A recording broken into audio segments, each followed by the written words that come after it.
אשת חיל נמצא, ורחוק מפנים נכרע. פתח בלב בעלה, ושלה לא יחסר. מלאת הוא, טוב ולא רע, כל ימי חייה. דרשה צמר ופשתים, בטז בחפץ קבע. הייתה קוניות סוחר, ממרחק תביא לחמה. ותקם בעוד לילה, ותיתן תר לביתה, וחוק לנערותיה. זרמה שדה ותכחר, מפרי כפיה, נדעה כרם. חגרה בעוז מותניה, ותאמץ זרועותיה.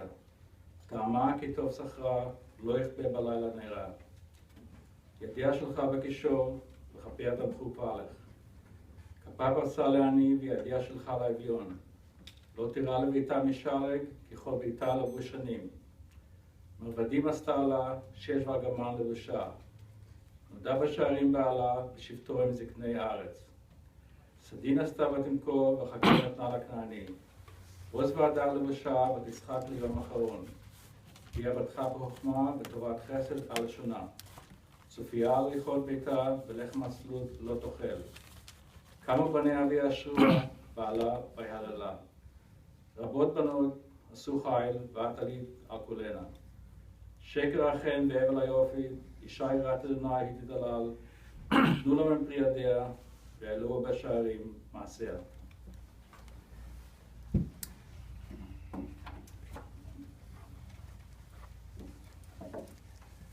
Five of the grandchildren would like to speak, and they'll be speaking in this order: Hudi and Shami, Scott, Jared, and Rachel.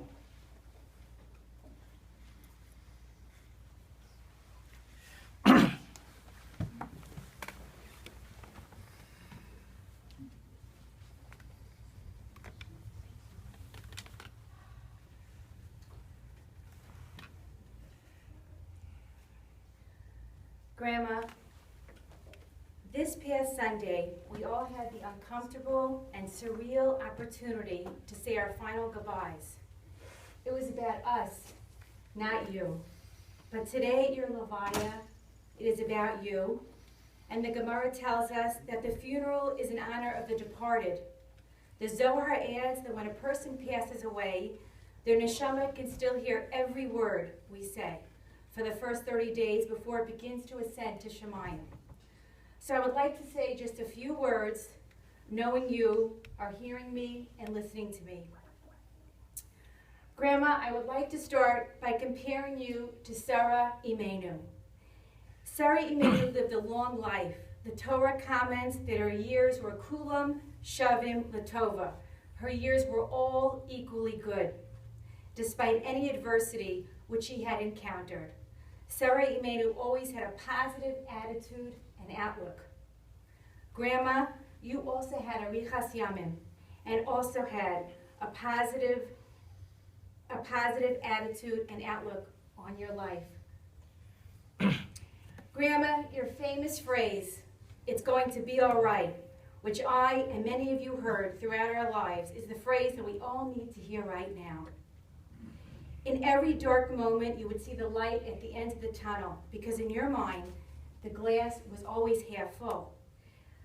Last night, organizing my thoughts and memories, and even now, standing here in front of you, is very difficult. But throughout, I can still hear you say, "It's going to be all right." And Grandma, at the end, you were always right. It was always right. And even if it wasn't, you made us feel like it was going to be all right. Your calm and stabilizing presence, along with your endless positivity, seem to make us all feel secure and grounded throughout our lives, along with your drive to move forward no matter the circumstances. It is only appropriate today to expound on these specific midos through my own experiences with you growing up. The stories which you used to share with us, whether about your brothers or sisters or on any topic, were always positive. You always had a story. There were many. I am named after your mother. And as a child, I always asked you to repeat the same stories over and over about her. And as you repeated the story, it might have sounded the same to you, but each nuance made it a new story for me. And patiently, you continued to grant my request and repeat the story as I learned about my namesake. When you spoke about your mother, it was evident how proud you were of all of her accomplishments. You told me that you had wanted to go to medical school. However, your mother didn't approve, and you listened to her. Showing and giving respect for a parent is not always easy, especially when it conflicts with our own dreams. And yet you knew your priorities and respected her wishes, and you moved on with your life. And I have never forgotten that lesson of respect. You even taught me simple lessons about the importance about brushing my teeth. I must have been about 6 or 7, and once went to sleep without brushing my teeth. And instead of telling me what to do, you decided to tell me a story about teeth. From then on, I can't ever fall asleep without brushing my teeth, and have repeated this story to my own children. You always had plenty of patience for children, and we always enjoyed your company. Even babies enjoyed being in your company, as you sang and played with them. We all enjoyed listening to you and being in your presence. You see, even though we lived in many places, you and Grandpa always managed to be in our lives as you visited us often. And as I got older, I began to visit you frequently in Florida. I also saw your patience and how you provided stability and calmness for Grandpa. You always supported and helped Grandpa in whatever he was doing, and you never complained. You made the best of every situation. You lived in many places, some for a brief period until you settled in Florida, and at times it wasn't easy. But you would say, it will be all right, and it was. The way you treated your customers in the flea market always made them want to come back, even if it was only to say hello and not just to buy a pair of jeans. I remember many times observing your endless patience, how you spoke with the customers. You made each customer feel special, as if they were your only customer for that day. But I knew and saw all the long, hard hours you would work. And that same need of stability and calmness was even felt by your customers. Our long walks, talks, healthy lunch, and restaurants for dinner were always the highlights of my visits, as you instilled in me the security that I needed, especially when I entered my teenage years and my parents divorced. Your stability is what I needed the most. I relied on you and Grandpa to help me through it. I always knew I had a place in your home, and that you would be there daily to give me anything I needed and wanted during my stay. I would frequently creep into your bed at night, and you would rub my legs to comfort me. Your motto was always to bring me up when I was down. This positivity, along with your stability, is why I needed to fly to Florida so frequently. And that sense of stability that you gave me when I needed it the most saved me and my ability to raise my own stable family. Your outlook was always consistent with your talks. Take what you can get out of life. Move forward. You did not let the challenges of life stop you from living. To see and watch how you handled your many challenges, and you did have many challenges, was a learning experience for me, including starting to become forgetful at a younger age than most. But you dealt with it head on. You kept a diary, and you wrote down everything that had occurred each day, and that diary became a referral source for your failing memory. Once, when you visited me in Israel, one of your sweaters or jackets were stolen, but it just didn't bother you like it would bother most people. You accepted what occurred, and you just moved on. Grandma, we can't forget your cooking, another aspect of stability, which was felt by all of us. Every dish you made was a delicacy and has been passed down over the years to your children, grandchildren, as we tried to copy the recipes for our own family. Apple cake, stuffed cabbage, roast, breast of veal, split pea soup, or just to name a few, and you never followed a recipe exactly, yet it always came out just right. When we would visit, you always knew which recipe each of your children or grandchildren would like, and you would have it prepared for us.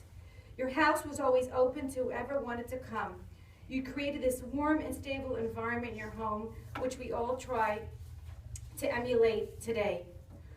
We had the privilege of having you alone and with Grandpa in the later years in our home. To be able to show even this little amount of gratitude to you in our home was a gift that Howie and I and our children will be forever grateful. Basically, Grandma, your stability, calmness, and positivity didn't allow adversity to affect you in your life the way it affects most people. You always took what God gave you and dealt with the good times and the struggles on the same level, always moving forward. And this is what I will try to emulate in my own life. As I said in the beginning, the Gemara technically does say that the funeral is for the mace, but I realized as my thoughts for this speech came together today that it is also about us. It is about what we can learn from you, Grandma, and how we can perpetuate your midos in our own lives. Easiest is just to say, it's going to be all right. On Sunday, when I went back the last time to say goodbye, your eyes were open since you were eating. I asked for mechila, and you seemed to nod your head yes. Thank you, Grandma and Aunt Leslie, for that moment. Today at your levaya, I ask you again, on behalf of Howie, Michal, Morty, Cyril, Bela, Rivka, and Esther for mechila, and I hope that your neshama has an aliyah as it joins Grandpa and Aunt Sandy, and as our teaser of mourning continue to fill our own souls. I love you, Grandma.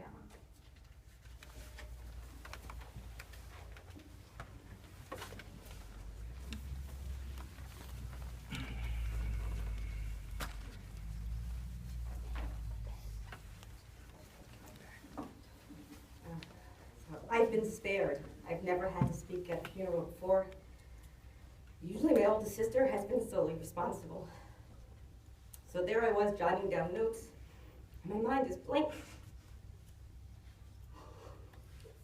Where do all those memories go? How does that happen? Do we think we don't need to remember because it will always be there? And so I stopped focusing on memories and I thought, how did Grandma make me feel? And obviously I'm going to probably echo many of my sister's words because she made us all feel the same.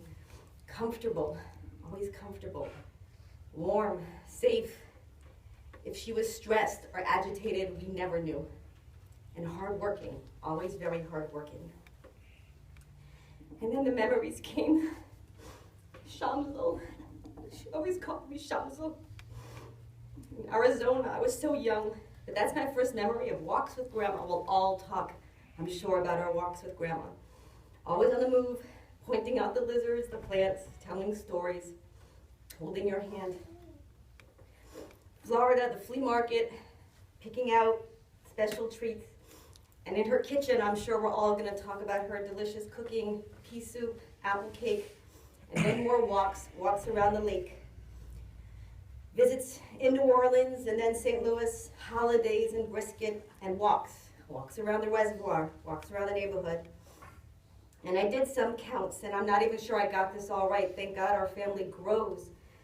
But at a quick pass, five children, 19 grandchildren, not including spouses, and I think over 50 great grandchildren and a few more that we know about on the way.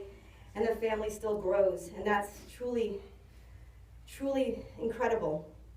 Something also to note, for the last many decades, Grandma and Grandpa's children have gathered and cared for their parents in a way that truly exemplifies Kibbud Av V'Aim, and they have set an example for us all. And on behalf of my family and all the grandchildren, we are so grateful for all of you having taken care of our grandparents that way. Honestly, we may all be so blessed to leave this world and go into the next as Grandma did, so gracefully, with dignity, and surrounded by love. So Friday nights, like most homes, we sing Eshes Chayil. And my kids and I and our family have a way on this verse to exaggerate the words in a way that has become quite the Nest tradition. And I'll spare you my singing, but I certainly will hear this verse a bit differently going forward, as it sang to me when I read it last night, and we'll lift our voices to Grandma when we say this.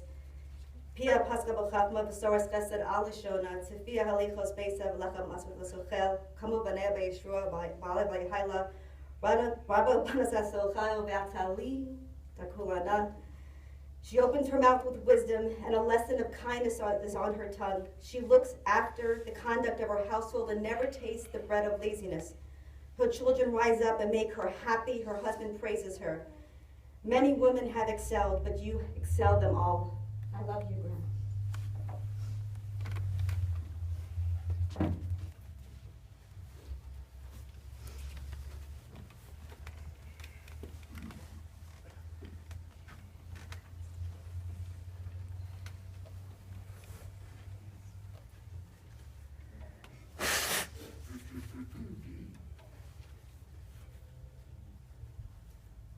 Watch the way you go. 5 simple words, but these 5 words meant so much. You were not just a mom, sister, aunt, grandmother, great-grandmother to one, but rather you were all of them and more to everyone. You had a quiet way about you. You made sure everyone was okay, taken care of. You made sure everybody ate. You got such enjoyment watching people eat your food. The problem was, though, you never ate with everybody. You'd only take a little bit at the end. We spent a lot of time together. You were there when my mom took me home and helped take care of me. You never stopped taking care of me.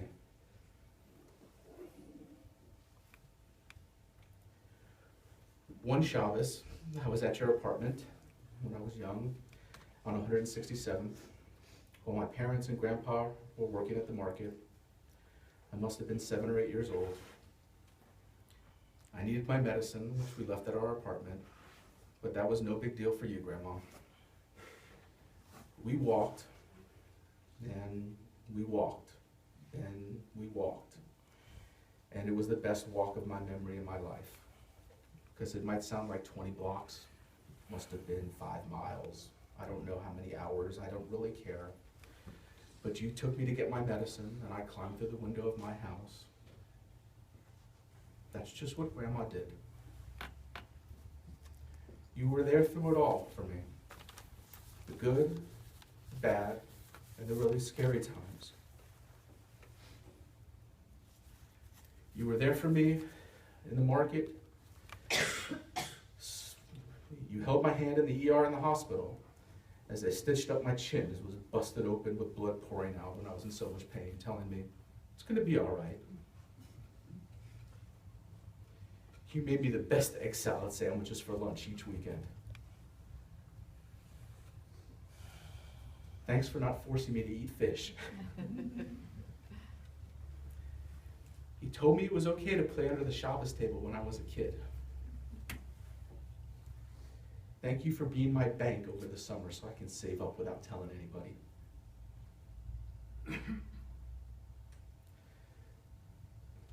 There's been a lot more bonding, stories told, memories made, and time shared over your food than anyone will ever be able to remember, and it's all because of you. Shami and I even polished off an apple cake and who knows how much milk talking one day, I can remember. When you and Grandpa used to come to California, I would call you and you'd say, Scotty, what do you want? You'd let me put in my order. And Ira and I, sure enough, would go to the airport to pick you up, and Grandpa. And this would happen every time. And Ira would say, Scotty, just stay in the car. I'll go get them.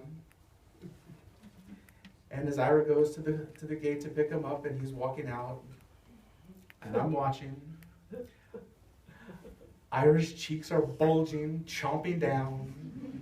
Grandma and Grandpa are walking behind him. His mouth is full, crumbs dripping down his chin as he's shoving the last frozen kreplach into his mouth.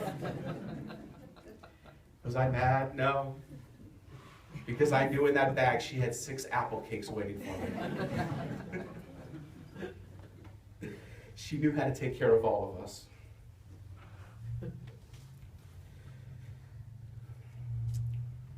Thank you for being my mom's best friend and helping her through her life with all her challenges through the years. Watching you and Grandpa deal with her and your pain when she was sick was just as painful to watch. I'm so sorry you went through that. No parent should ever have to experience what you and Grandpa went through. Thank you for being the first person I saw when my dad passed.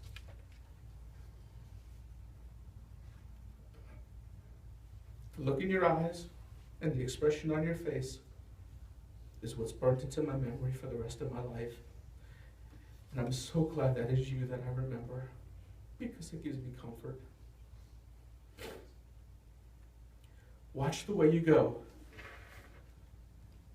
That was something you told everyone when they left you. Simple words that meant so much. It was your way of telling that person you love them, you cared for them, you were concerned about them. It was truly a heartfelt goodbye. Grandma, now that you're in heaven, I pray that you watch over all of us, whichever way we go.